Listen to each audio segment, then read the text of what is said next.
Bonjour et bienvenue sur la chaîne de podcast Métamorphose professionnelle, le podcast qui s'intéresse aux transitions professionnelles. Vous y découvrirez des témoignages de personnes venues de tout horizon qui partagent avec vous leur parcours, leurs hauts et leurs bas, la réalité de leur métier et du monde du travail. Nous parlerons également de multipotentialité, de slashing, de rupture de contrat, de formation, d'argent, d'épuisement professionnel, de conciliation vie pro, vie perso et surtout de sens au travail et bien d'autres sujets encore. Je vous invite également à mettre 5 étoiles si vous avez aimé l'épisode et à vous abonner à la chaîne pour ne rien louper des prochains épisodes. Je m'appelle Tiffany Choblet, je suis psychologue du travail et ma mission est d'accompagner les personnes en quête de sens qui souhaitent un changement dans leur vie professionnelle et valoriser leur image en les aidant à déployer leurs ailes et à prendre leur envol. En échangeant avec Nadège, je me suis rendu compte à quel point certaines problématiques se répétaient. Et c'est pourquoi je me suis dit que cela pouvait être intéressant de partager avec vous son parcours, de l'enseignement au coaching professionnel, du statut de fonctionnaire à l'entrepreneuriat, après avoir vécu un burn-out et découvert qui elle était vraiment. Je vous laisse découvrir son témoignage. Bonjour Nadège. Bonjour. Alors tu vas, toi déjà, nous raconter un petit peu qui tu es pour commencer, et puis après parler de ton parcours et ce qui t'a amené là où tu es aujourd'hui. Ouais, moi, je m'appelle Nadège. Actuellement, je suis coach de vie. Je suis maman aussi. J'ai 2 enfants qui ont 10 ans d'écart. Donc, j'ai une grande fille et un petit de 9 ans encore. Et puis, bah, voilà, finalement, c'est un petit peu l'état actuel de la situation. Et puis, j'ai eu pas mal de changements ces dernières années qui m'ont menée là. D'accord, alors explique-nous un petit peu ces changements alors. Mais en fait, j'ai commencé par faire des études de psycho. D'accord. Donc, j'ai fait une fac de psycho et à un moment donné, je me suis dit, OK, j'ai envie d'enseigner. Donc, voilà, je teste, je passe le concours de professeur des écoles et puis si je l'ai, comme j'arrivais pas à choisir entre psy et professeur des écoles, je me suis dit, si je l'ai, c'est que ce sera bon pour moi et j'irai. D'accord. Et puis, je reprendrai peut-être la fac de psycho plus tard. Voilà. C'était mon idée du moment. J'ai passé le concours, je l'ai passé 2 fois. La deuxième fois, je l'ai obtenu. Donc finalement, ça a été toute une période de ma vie. Au début, j'ai beaucoup aimé. Finalement, ça correspondait à mes besoins du moment. J'avais du temps pour ma fille, une organisation assez simplifiée et puis je passais beaucoup de temps avec les enfants. J'aime beaucoup passer du temps avec les enfants. Et Ouais. puis il y avait ce côté transmission aussi et créativité parce que j'ai besoin de créer mes supports. Enfin, c'était quelque chose qui vraiment me plaisait énormément. Et puis le temps est passé, je me suis retrouvée avec des postes de direction, beaucoup d'administratifs, truc qui n'est absolument pas ma tasse de thé. Donc finalement, au fur et à mesure du temps, je me suis un peu laissée. Enfin, je croulais sous l'administratif. Je finissais mes journées à 23h, minuit. À 7h du matin, j'étais déjà en train de reprendre les mails et je passais plus autant de temps à créer mes supports. En fait, je m'éclatais plus, quoi. Je prenais plus de plaisir à. J'avais ce temps d'enseignement, mais j'avais l'impression de délivrer des trucs toujours un peu pareils parce que j'avais pas le temps de renouveler. Et finalement, mais là, c'est venu me peser fortement.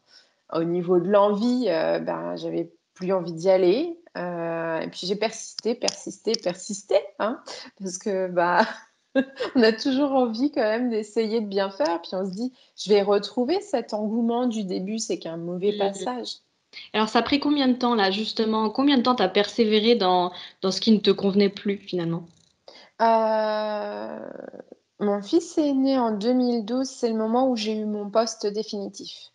Donc, j'ai persévéré, je dirais, jusqu'à ses 7 ans après. D'accord.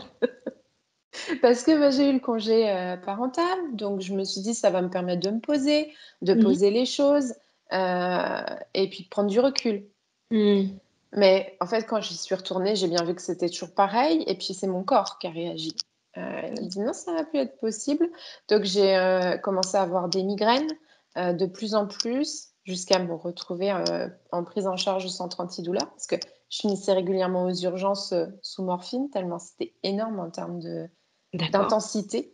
Ah oui. Et là, je me suis dit, c'est plus possible. Il y a un moment, J'ai eu un déclic, j'ai dit: «C'est plus possible. Je suis en train de me laisser,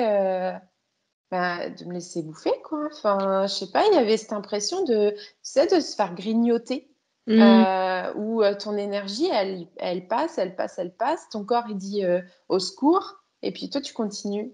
Mais c'est pas possible. Et ton entourage, du coup, disait quoi? Il voyait une transformation? Il voyait qu'il y avait un comportement qui avait changé chez toi? Mais après, il y a eu 2 choses en parallèle. Donc finalement, c'est venu camoufler, c'est que mon papa, enfin maintenant il est décédé, mais il a eu 6 ans de cancer, de chimio, où j'allais m'occuper de lui régulièrement et Mmh. finalement, c'est passé un peu sous ce couvert de, l'accompagnement de mon papa qui était difficile.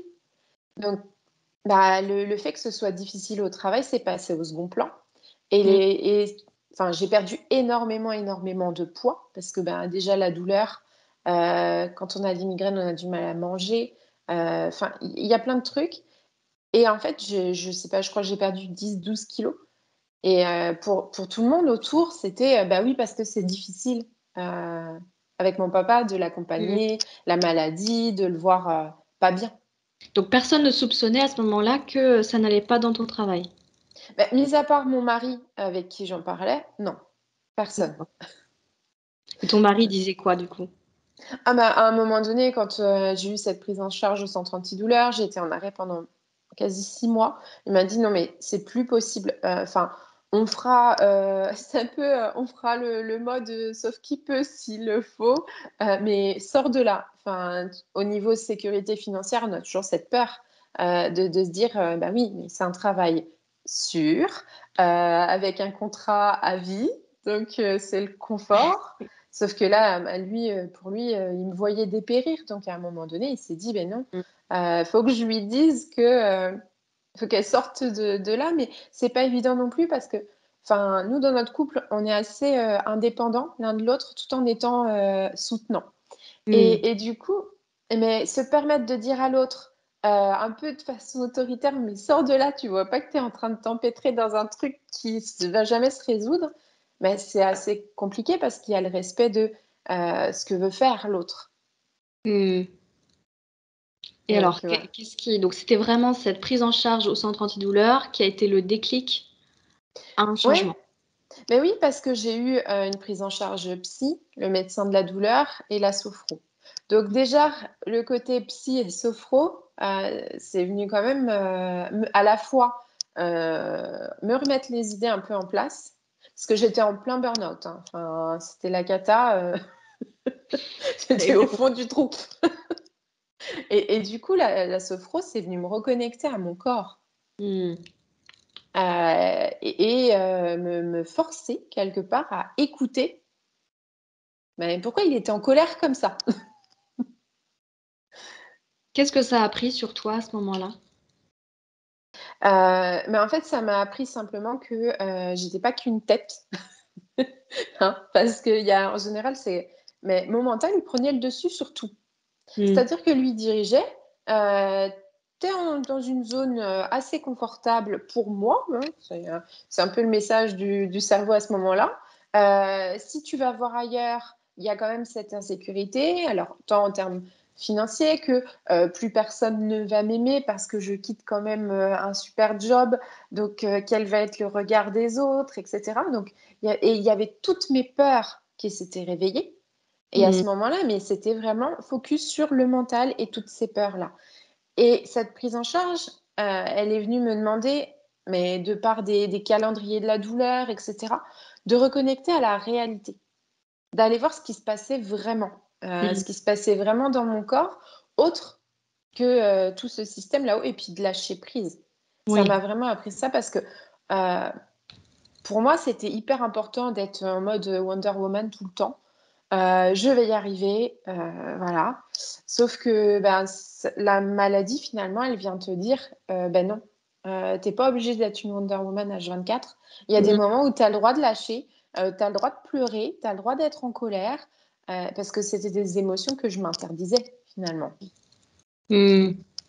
Et comme je refoulais toutes les émotions à l'intérieur, forcément, je m'étais pas rendu compte qu'il était fort probable que je sois hypersensible et que toutes les infos que je recevais de c'est trop, c'est trop, c'est trop, bah, je les prenais enfin, fois 100, quoi. Enfin, à un moment Mmh. donné, c'était C'est ça. décuplé. Ouais, c'est ça. Donc, non, ça a été, c'est ça. Je pense que ça m'a appris aussi à aller mieux me connaître. Mmh. Parce que finalement, ça a été, cette année-là, l'année où j'ai découvert mon endométriose, mon haut potentiel et mon hypersensibilité. Donc en termes de remise en question et de je remets tout à plat et je reprends, Alors tout est venu d'un coup, c'est-à-dire c'est que ça. c'est «grâce» entre guillemets au burn-out que tu as vécu, que tu as pu apprendre finalement à mieux te connaître et à poser des mots sur, ce que tu étais, qui tu étais. Beh, tout simplement, ouais, je pense que ça a ouvert la porte de, «C'est OK maintenant». Tu veux pas regarder ce qui se passe, mais tu vas être obligé de le faire, de te poser avec toi-même et d'aller, voir qui tu es au fond. Et finalement, c'était ça parce que, beh, je m'adaptais tout le temps. J'avais cette impression que j'étais complètement à côté de la plaque, bien souvent, hein, dans un groupe, de personnes, j'ai pas forcément les mêmes centres d'intérêt, que toutes les personnes de ma famille. Donc je me disais: «OK, mais il faut s'adapter, faut être sympa avec les autres, donc tu t'intéresses à ce qui s'intéresse». Et en faisant ça, bah, finalement, j'attirais des amis qui avaient les mêmes centres d'intérêt que ma famille parce que je m'étais bien adaptée, donc Mmh. et finalement, j'étais entourée que de personnes qui me ressemblaient pas en me persuadant qu'il fallait que je leur ressemble. Ensemble. Mmh. Et là, beh, la maladie est venue stopper tout. Le burn-out est venu vraiment, tout éteindre et il a fallu que je rallume petit à petit un peu c'est le mode sapin de Noël où tu rallumes Ouais, qu'une ampoule à la fois et tu vas progressivement parce que sinon ça disjoncte et j'aime bien c'est ta ça. métaphore. C'était ça, j'avais l'impression que chaque partie de moi que je découvrais, il fallait que j'en prenne soin un peu, pour apprendre à l'apprivoiser et oser la montrer à l'extérieur. Donc ça a pris forcément du temps. Après, ceux qui me connaissent savent que le temps pour moi n'est pas forcément le temps de tout le monde. C'est-à-dire que je vais assez vite tout le temps. Ouais. Heu et voilà, donc du coup, pour d'autres, ça peut paraître un court laps de temps, mais moi, je sais qu'en une année, j'ai eu l'impression de faire un travail énorme sur moi. Alors, Mmh. mais comme je te le disais, hein, j'ai eu un accompagnement psy au centre Ouais. antidouleur, mais j'en ai eu un autre aussi parce que forcément, quand on n'est plus capable de faire, ce pourquoi on était destiné par la société, on se remet en question totalement. En termes d'estime de soi, c'est la cata. Pour moi, j'étais capable de rien faire. C'était Rien l'enseignement faire ou d'autre? rien. D'accord. Et alors je reviens juste sur un terme avant qu'on repasse sur Mmh. la prochaine transition que tu vas nous raconter. Tout à l'heure, tu disais que, tu avais peur, tu vois, tes peurs, remontaient et que tu avais peur de ne plus être aimée en quittant ton job. Mmh. Est-ce que tu peux nous raconter, pourquoi? Enfin voilà, expliquer un petit peu cette peur-là? Bah, finalement, c'est, un peu parce que j'avais obéi, aux codes familiaux. On fait des études, on trouve un travail et puis surtout, on bouge pas tant que c'est possible, à moins que l'entreprise ferme. Alors l'éducation nationale ne pouvant pas vraiment fermer, j'étais coincée là jusqu'à la fin de ma vie finalement mais cette peur de décevoir, Mmh. et quand on déçoit, on a cette impression que, bah, les gens ne vont plus nous aimer. Il y a ce truc aussi, c'est qu'on rentre dans une case. Moi, je m'étais, vraiment mise dans une case, tout le monde me connaissait comme ça. Donc quand tu sors de cette case et que tu montres autre chose, tu te dis: «Mais c'est pas possible, et les gens ne vont pas aimer ce que je vais leur montrer, donc ils vont me tourner le dos et ils vont me laisser». Alors Mmh. c'est arrivé, hein, il y a certaines personnes qui ont pas compris, et finalement on a très, très peu de liens maintenant parce que, bah, finalement, passer de enseignant à coach, coach de vie, avec, en plus une touche d'énergétique, ça va pas du tout. Il y a ce côté, non mais elle devient complètement perchée, elle est pas bien et en fait, c'était toute une partie de moi que je montrais pas. Toute ma partie créative, je la montrais pas non plus. Je Mmh. la montrais via les réseaux sociaux, mais parce que c'était d'autres personnes et là, je m'autorisais. Donc les réseaux sociaux m'ont beaucoup aidée à montrer cette part de moi créative, à partager avec des personnes qui me ressemblent. Mais après, il a fallu le faire entrer dans la réalité, dans le quotidien. Ouais. Alors comment ça s'est passé justement? Mais en fait, je pense que ça s'est passé, c'est tout bête, hein, mais je pense que mon mari m'a beaucoup aidée là-dessus. Heu, Parce que lui, il est très, très, il s'en fiche en fait du regard des autres. C'est lui et puis après, peut-être une fois de temps en temps, il regarde ce qui se passe ailleurs, mais pas tellement. D'abord, il se fixe, sur lui, Mmh. ce qui lui fait du bien, ce qui fait sens pour lui et en fait mais je me suis dit: «C'est possible». On peut faire de soi sa priorité sans pour autant être égoïste, parce Oui. qu'il ne l'est pas du tout. Parce que j'avais rattaché ce truc-là, OK, si tu penses à toi, tu es égoïste. Mmh. Ah C'est et vrai. là, ça venait coincer forcément, il y avait ce truc, où, bah, tu y vas pas, quoi. Enfin, franchement, égoïste, c'est très moche, c'est le truc, depuis toute petite, on m'avait dit: «Ben non, il faut partager, il faut, aimer les autres» et cetera. À aucun moment on m'avait parlé de déjà commencer par m'aimer moi-même, Oui. heu et pas me trouver que des défauts et des des points négatifs. Donc c'est vraiment là, je pense que c'est lui qui m'a beaucoup aidée à comprendre que Lever, c'était possible. ouais, lever cette croyance limitante en fait, qui t'empêchait Ouais. de penser et de tourner la page quelque part. Ouais, et puis tout un travail aussi, du coup avec la psy et travailler sur les peurs, ça a été, voilà, qu'est-ce qui me fait peur? Qu'est-ce Mmh. qui peut arriver au pire du pire? Oui. Et vraiment d'aller, casser le parce que le cerveau, il est assez fort pour justement nous proposer le pire, pour Mmh. aller explorer sans arrêt tout ce qui va être négatif parce que, bah, il nous protège, donc c'est normal, il veut nous protéger. Sauf que j'avais ce besoin, d'être accompagnée pour aller explorer, tout ça et me dire: «Mais au pire, il m'arrive ça, et c'est pas grave». Mmh. Parce que, enfin, faut dire que j'ai dans ma vie recommencé recommencer ma vie plusieurs fois. Je sais pas Ouais. si c'est très en fait, quand ma fille était petite, son papa est décédé, donc j'ai dû reprendre tout de zéro. Puis après, eh bien, en état de fragilité, j'ai pas rencontré la bonne personne derrière, et je suis partie avec ma voiture et ma fille. Donc j'ai repris encore une deuxième fois de zéro et mes peurs, en fait, rien que de me dire: «Mais OK, mais ça peut pas être pire que au pire, tu as juste ta voiture et ta fille et tu sais faire». Mmh. Donc c'était ça, c'était d'aller dire: «OK, en fait, ce qui te fait peur, tu es apte à l'affronter et ça, ce qui te fait peur, c'est le pire du pire. Mais voilà, tu es en mesure de l'affronter dans tous les cas». Tu as les ressources. Ouais, c'est ça, mais des fois, on fait pas la connexion. En Mmh. fait, des choses nouvelles qui arrivent, on se dit pas: «Ouais, mais j'ai déjà fait donc mais je sais faire». Arrête d'avoir peur, tu sais faire, c'est un peu le leitmotiv. Et donc comment s'est passée après cette transition, professionnelle, vers, le métier de coach de vie? Bah, déjà, il a fallu que je fasse un bilan de potentiel avec une psy pour me rendre compte que j'avais des potentiels. C'est déjà un Un grand bon pas point. et c'est de là qu'est sorti, ce truc de haut potentiel. Alors j'ai eu un mal fou à l'accepter parce que j'étais en pleine remise en question, parce que, bon syndrome de l'imposteur qui dit: «Non mais n'importe quoi, il s'est trompé». Heu C'est faux, c'est pas à moi.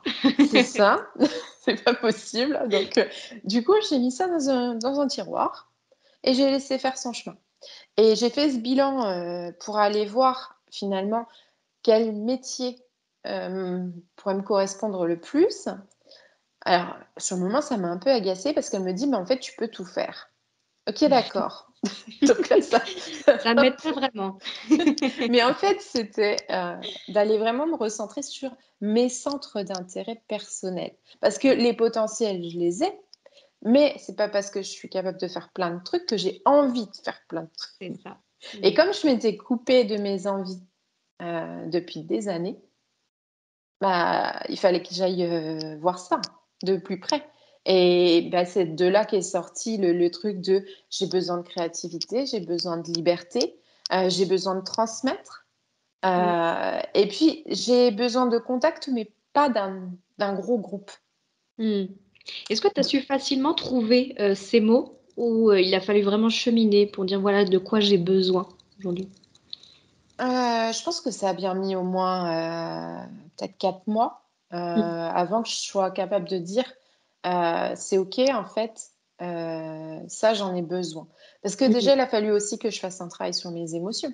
Parce que je le Ouais. disais tout à l'heure, j'avais bien tout cadenassé, donc je les autorisais pas à se montrer, hein. Faut pas être trop joyeux parce qu'on est hystérique, faut pas pleurer parce que ça se fait pas, on pleure pas devant les gens.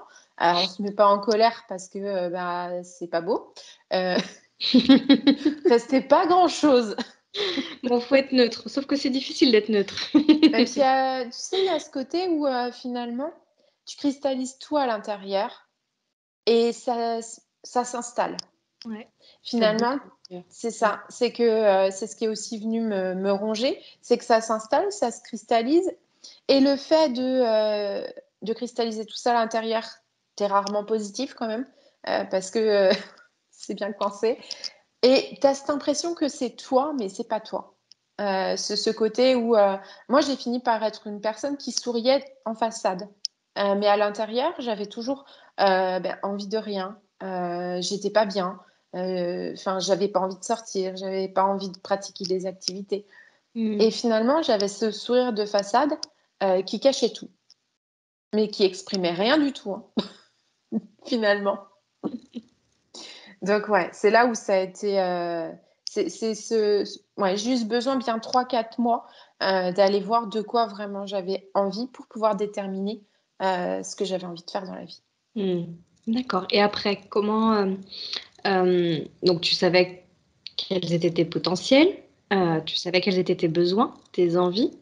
Est-ce que le métier de coach est venu pareil assez naturellement? Comment ça s'est passé? Alors au début, je me suis dit: «Je vais reprendre mes études de psycho». D'accord.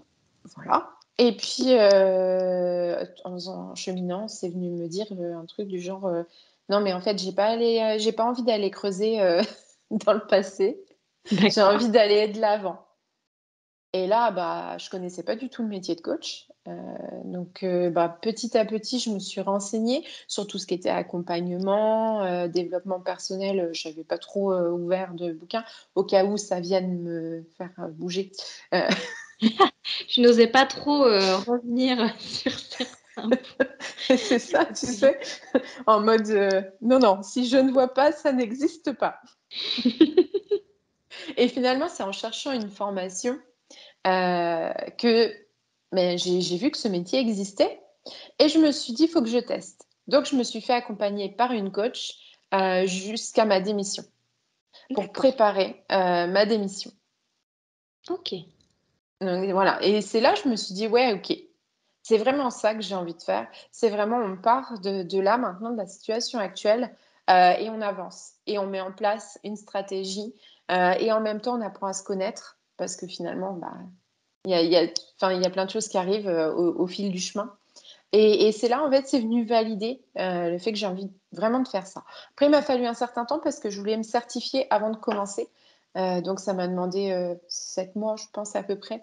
Voilà, mais déjà rechercher ma formation, je l'ai fait en parallèle de, donner ma démission. J'ai pas fait de rupture conventionnelle dans l'éducation nationale parce qu'à ce moment-là, c'était en transition. D'accord. Donc j'ai demandé une indemnité de départ volontaire, ce qui fait que j'ai aucune, en fait, j'ai aucune ressource autre que cette Oui, il n'y a indemnité-là. aucun, ouais, aucun revenu. Ok. Là, au niveau de la décision avec ton mari, tu lui as fait part de cette décision. Comment il a réagi? Bah, lui, il était déjà dans l'optique: «Faut pas que tu restes là», donc pour lui, ça paraissait être une, suite logique. Moi, j'étais D'accord. en grande hésitation: «Oui, mais tu te rends compte quand même, on a 2 enfants, heu, une maison, et si, et lui, très tranquille, me dit: «Non, mais de toute façon, si ça va pas, on revend la maison, on prend un appartement en location, on s'en fiche». Donc D'accord. Il te suit. bah, oui, c'est ça et finalement, c'est ce qui est aussi venu m'aider beaucoup. J'en ai pas du tout parlé à mon entourage. J'avais, Mmh. cette grosse peur toujours quand même présente et non et j'avais, je crois que mon entourage c'est un peu comme quand j'ai passé le permis de conduire. Je leur ai dit une fois que je l'avais et là, ça a été la même démarche. Une fois que je suis sûre que je remettrai plus les pieds dans l'éducation nationale, bah, j'y vais. Je le dis. Mais je sais D'accord. pas. C'est un peu, tu sais, de peur que ça te porte la poisse. Je sais pas. Mm. Si tu le dis, ça J'attendais. va pas se réaliser. Et alors, une fois que tu as eu ta certification, au bout de ces 7 mois, donc là, tu as pu poser le mot, voilà, je suis coach assez Mm. facilement. Ouais, Non, parce que, enfin, oui et non. Alors, ça a été compliqué parce que j'ai eu ma certification en octobre et la fin de mon contrat dans l'éducation nationale était en septembre. d'accord. J'ai fait ma certification en parallèle des cours. Et en plus, c'était en plein confinement, donc je faisais des cours à distance. Enfin bref, il y avait pas mal de choses. Mhm. Mais j'ai eu du mal parce qu'un mois, on quitte l'éducation nationale et on se dit c'est OK maintenant. J'ai plus Ouais. besoin d'y revenir. Et mon corps, et c'est rigolo hein, parce que même les premières vacances scolaires, ça doit être en octobre, je sais plus. En fait, j'avais le stress de la rentrée. Ah oui. Mm. Parce que septembre, j'ai fait les 2 jours pour passer le relais. Donc, Mhm. j'ai pas fait la rentrée des élèves, j'ai fait la rentrée des enseignants. Donc là, j'avais quand même ce stress. Et je me suis dit, après, ça va me fiche la paix. Non, octobre, j'ai eu quand même ce stress de la rentrée qui est revenu. Les maux D'ac- de ventre, etc. Décembre, encore. Je me suis dit, c'est pas possible quand même. Ça va me le faire à chaque vacances scolaires. Et ça m'a fichu un peu la paix. Et septembre, encore d'après, mais c'est revenu me chercher. Une semaine avant la rentrée des classes, j'étais pas bien, avec plein de questionnements et tout ça. Et ça a mis une bonne année pour que mon corps comprenne que non, c'était fini. Il n'y avait plus de rentrée scolaire, il n'y avait plus besoin d'appréhender. Donc, au début, oui, je me suis sur les réseaux présentée comme coach, etc. Mais ça a mis du temps dans ma réalité à moi Mm. à devenir quelque chose de concret. Mm. Et là, rappelle-moi, tu as travaillé combien de temps pour l'éducation nationale? Alors, j'ai fait 4 ans et demi en tant que surveillante et après 11 ans et demi en tant que professeur. D'accord. Donc, Oui. les rentrées scolaires, j'en ai vécu quand même pas. C'est ça, ça a été bien ancré. Donc, le temps de désancrer cette routine. Mm. Ouais. Et quand tu t'es lancée du coup en tant que coach, donc tu nous as, tu t'es mis sur les réseaux, etc. Ça a pris du temps. Euh, Comment tu t'es fait connaître? Par quels moyens? Qui est-ce que tu attires? Enfin voilà, c'est toutes ces questions-là. Alors, j'avais déjà un réseau, en fait, c'est mon compte personnel, créatif. Je l'ai basculé en compte professionnel lié au coaching. Donc, en fait, j'avais déjà une communauté aux alentours de 1400 personnes, quelque chose comme ça. Mhm. Donc, j'avais déjà cette base de personnes qui me connaissaient. Alors, certains sont restés, d'autres sont partis, certains transmettent mon message, euh, mais ça reste une base qui était assez facile pour moi parce que du coup, j'avais pas à partir de tout à fait zéro. Je Mm. partais en sécurité avec des personnes bienveillantes de l'univers créatif que voilà, j'avais mis en place. Donc, déjà, j'avais cette peur en moi. Et après ça, j'ai aussi eu la chance de faire une formation avec la Haute École de Coaching où j'étais dans un groupe. Euh, je crois que c'est tous les 15 jours, on se voyait en groupe et on a créé de chouettes liens. Donc, ça nous a permis aussi d'avancer ensemble, enfin, voilà, quand il y a un questionnement, finalement, d'aller des fois utiliser les ressources de l'autre. Et puis, nous, on a des ressources, on peut les partager. Et finalement, cet échange de ressources, ça m'a permis d'avancer plus sereinement et plus facilement. Et je trouve que c'est essentiel d'être bien entouré. Mm. Parce Totalement. que, enfin, démarrer comme ça de but en blanc, moi, j'avais jamais ouvert la porte de l'entrepreneuriat. Personne n'est entrepreneur dans ma famille. Donc, c'était la grande nouveauté. Alors justement, j'allais poser la question puisque bon là, j'avais eu la question avec Virginie lors du précédent épisode. Quand on passe de la fonction publique à l'entrepreneuriat, il y a quand même une marge. Comment ça s'est passé pour toi, cette transition et ce changement de statut? Alors, il a fallu que je retire un certain nombre de trucs de mon quotidien. C'est-à-dire les horaires fixes où tu commences à travailler à telle heure et tu prends ta pause pile le midi, tu arrêtes à telle heure. Et au début, je me cantonnais, en fait, à toutes les règles, du salariat, de l'éducation nationale. Que tu C'est-à-dire que transposais à l'entrepreneuriat? mais oui, alors, il y a un moment, c'était plus possible, c'était ridicule. Enfin, parce qu'il y a dans l'entrepreneuriat, c'est ça aussi, c'est qu'il y a des jours où tu vas avoir beaucoup, beaucoup de choses à faire, des jours où ça va être moins chargé. Et ça a été de me dire, c'est OK, c'est pas parce qu'il y a des jours où c'est moins chargé que tu fiches rien et que tu Mmh. mérites pas d'obtenir un salaire ou des clients. Et il y a eu ce rapport à l'argent qu'il a fallu aussi que j'aille travailler parce que avant, on me versait un salaire, peu importe le travail que je Oui. faisais. Et là, maintenant, c'est moi qui crée mon propre salaire. Mmh. Donc, il a fallu que je fasse cette bascule entre les 2, qui a pas forcément été évidente. Ça demande, d'aller aussi te poser des questions sur, quel est ton rapport à l'argent?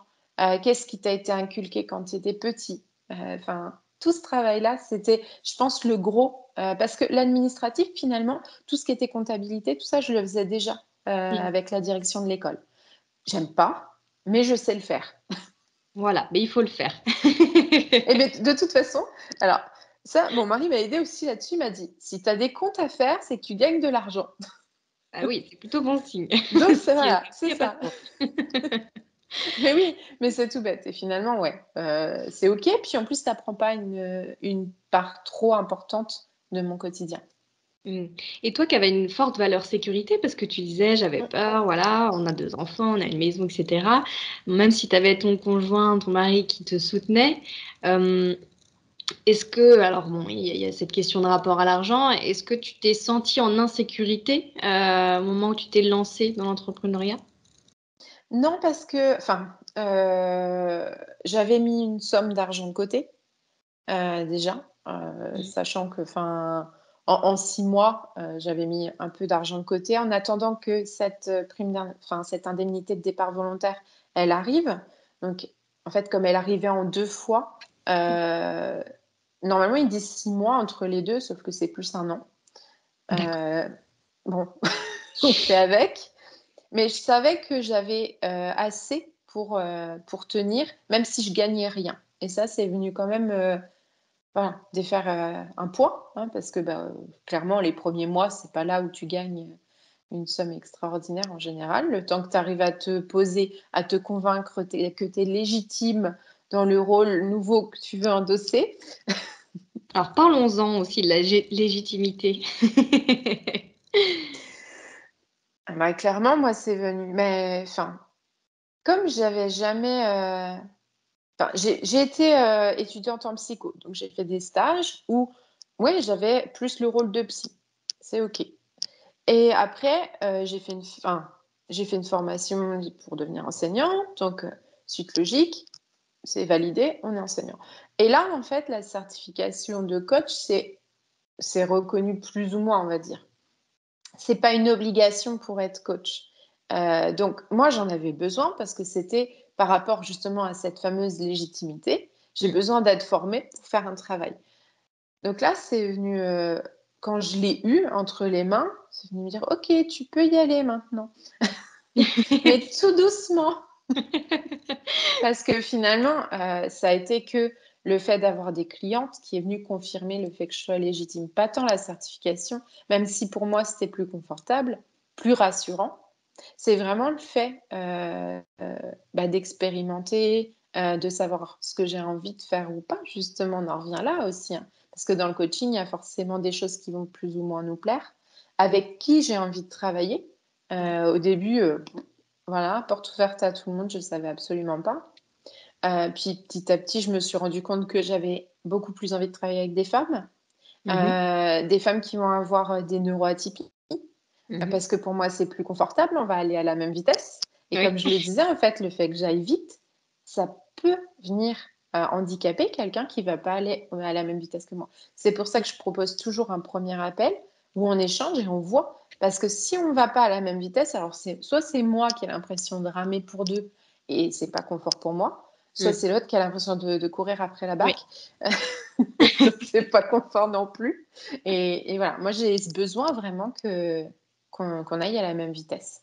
Mmh. Et OK. ça, au début, j'en avais pas conscience. Et il y a des coachings où je ressortais, j'étais mais à plat, complètement épuisée. Et je me disais, c'est pas possible, je pourrais jamais faire plus d'une séance par jour. Et finalement, tu as su facilement attirer, déjà des clients à toi et puis après, la 2e question, c'est plutôt des clients qui te ressemblent? En fait, ce qui est assez rigolo, c'est que quand j'ai fait ma certification, il fallait que je coache 3 personnes, mais du coup qui ne payaient pas parce que Mmh. j'étais en rodage. Et je me suis rendu compte que dans leurs problématiques, on retrouvait l'hypersensibilité ou enfin, il y avait un truc toujours avec les émotions. Il y Mmh. avait le fait aussi de se sentir complètement, à l'écart, pardon, par rapport à la société. Il y avait voilà, donc dès les premières personnes, en fait, c'est venu me chercher et me questionner moi. Oui. Parce que je dis: «Mince, c'est quand même bizarre». Et je me suis rendu compte au fur et à mesure que finalement plus, je me montrais moi telle que je suis et plus les personnes qui viennent à moi me ressemblent Mmh. et sont les personnes que je cible. Au début, j'étais en mode, un peu, «Ouh mon Dieu, je vais pas trop me montrer sur les réseaux». Alors j'ai passé quand même 8 ans à faire, des partages uniquement créatifs. Personne ne savait quelle tête j'avais. Heu, donc Maintenant, le peut-être partout. c'est ça, non mais c'est un peu le truc. Donc enfin, tu te dis, il y a un moment, je suis passée de rien du tout à: «OK, j'arrive à poster une photo, youpi!» Allez, la première story, on a vu ma tête, mais je crois que j'ai dansé, pendant une demi-heure, quoi. Parce que je me suis dit: «Waouh, j'ai réussi» et maintenant ça me pose plus de problème et en fait, ça a été petit à petit, et finalement les clients viennent aussi à moi dans le même dosage. Mmh. Petit à petit, je montre, qui je suis, c'est OK pour moi, et pour eux, bah, c'est plus facile d'aller, avoir cet effet miroir un peu. Mmh. «Ah, je me reconnais», et puis de voir aussi que finalement j'ai réussi à dépasser, ce qui pouvait être compliqué à faire au début. C'est vrai que pour, beaucoup de personnes, ça a été, c'est déclencheur finalement. Mmh mh. Totalement.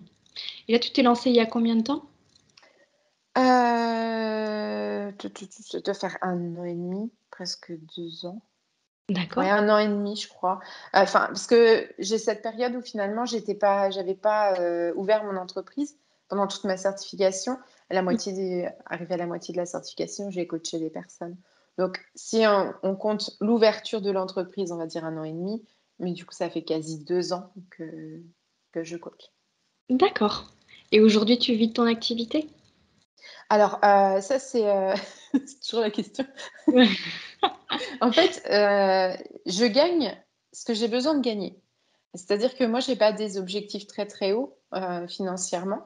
Donc moi, pour moi, c'est confortable. Ça ne serait pas pour, j'ai été maman solo pendant 10 ans, ça Mmh. l'aurait pas été. Mmh. Il aurait fallu, que je gagne, le double ou le triple pour que ce soit confortable.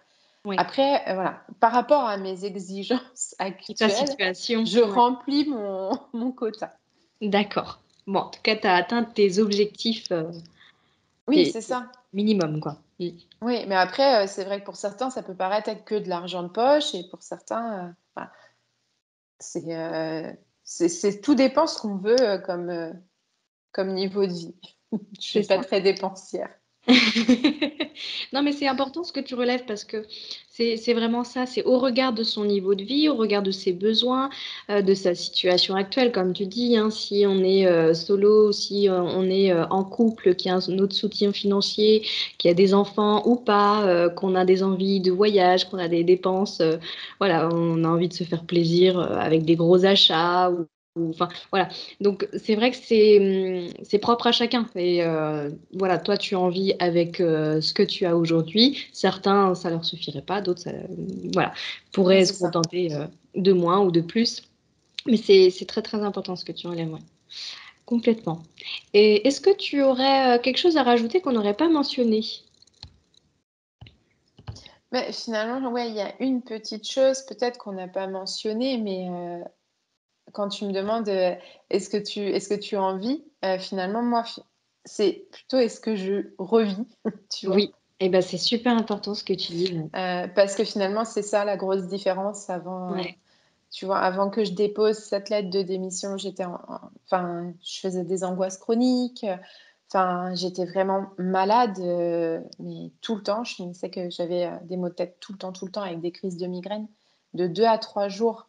J'en avais 3 ou 4 par mois. Donc, il restait plus grand-chose où j'avais pas de douleur. Et finalement, là, maintenant, puis j'ai l'endométriose qui s'était quand même bien installée. J'avais du mal à marcher, je pouvais pas faire des sorties longues. Enfin, c'était un peu catastrophique. Et là, maintenant, je prends plaisir à me dire, OK, je vais me lever le matin il est très rare que j'ai des douleurs. Donc, je dois avoir peut-être une crise de migraine, mais tous les 2 mois, ce qui n'est pas comparable. J'ai pas Ouais. de douleur permanente. Et en fait, j'ai gagné énormément en confort de vie.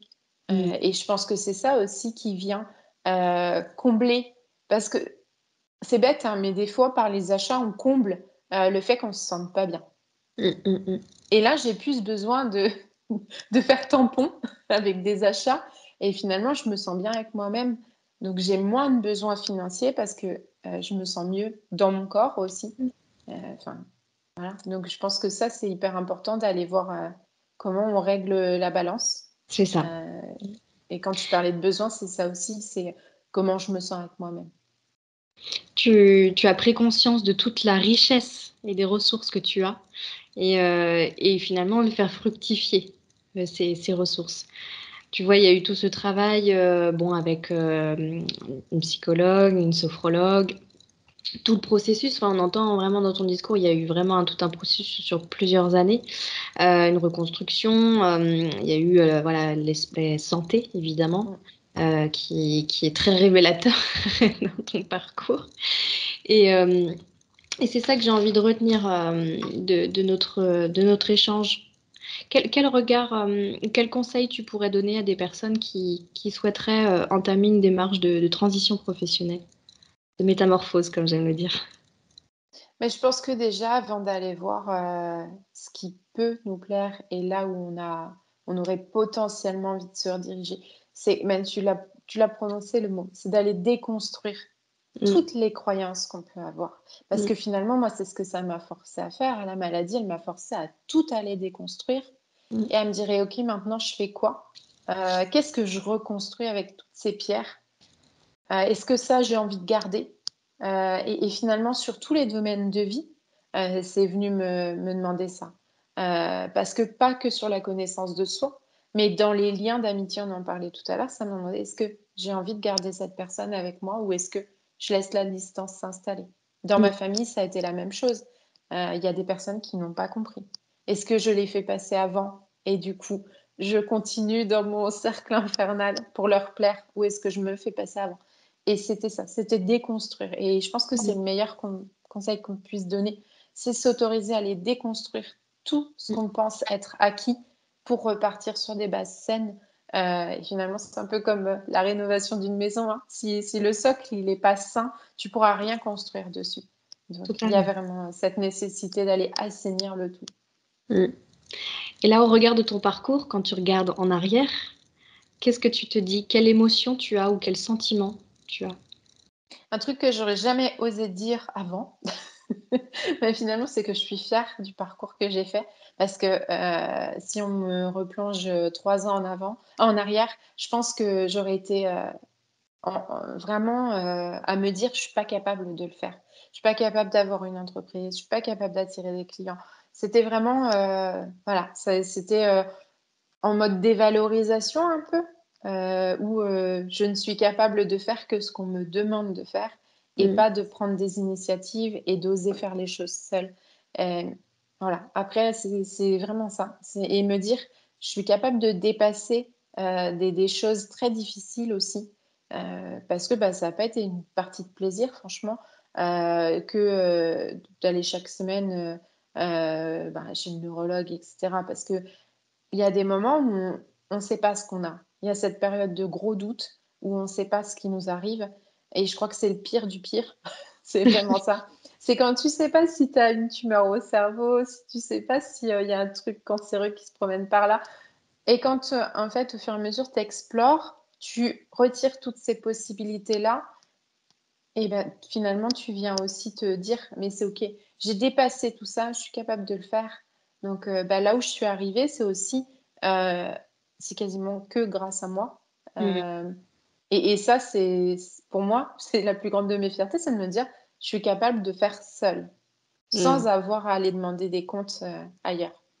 Mmh. Et en même temps, c'est important d'accepter l'aide qu'on nous tend. Oui, mais je pense que j'ai préféré, aller voir des professionnels qui Mmh. étaient formés pour m'apporter de l'aide Voilà. parce que, à trop écouter ce qui se passait, ça faisait une espèce de bruit de fond, Mmh. de cacophonie. Chacun a son propre avec ses propres peurs et là, mon Il y a Dieu! du à prendre et à laisser, hein, ça c'est évident. Et du coup, ouais, et je pense qu'aussi c'est Mmh. une des choses que j'aurais envie de dire, c'est pas hésiter à se faire accompagner. Mmh mh. Moi, je vois à l'époque, j'avais pas forcément les moyens de me faire accompagner. L'hôpital propose aussi, des accompagnements où voilà, c'est pris en charge, c'est remboursé, donc il faut pas hésiter à aller voir et à aller se renseigner, parce que peu importe la situation financière, il y a toujours une possibilité d'être aidé. Mmh. C'est super important ce que tu viens de dire et j'ai envie de terminer par ce mot de fin. Merci Nadège pour ton témoignage, ton parcours et ton partage, ta bienveillance. Merci beaucoup. Au plaisir. Je vous remercie grandement pour votre écoute de cette nouvelle métamorphose professionnelle et je vous invite à vous abonner pour suivre les prochains épisodes. Si vous pensez que cela peut inspirer ou apporter une aide à une personne de votre entourage, partagez-lui le lien de ce podcast. Le monde mérite de déployer ses ailes. À bientôt pour une nouvelle métamorphose.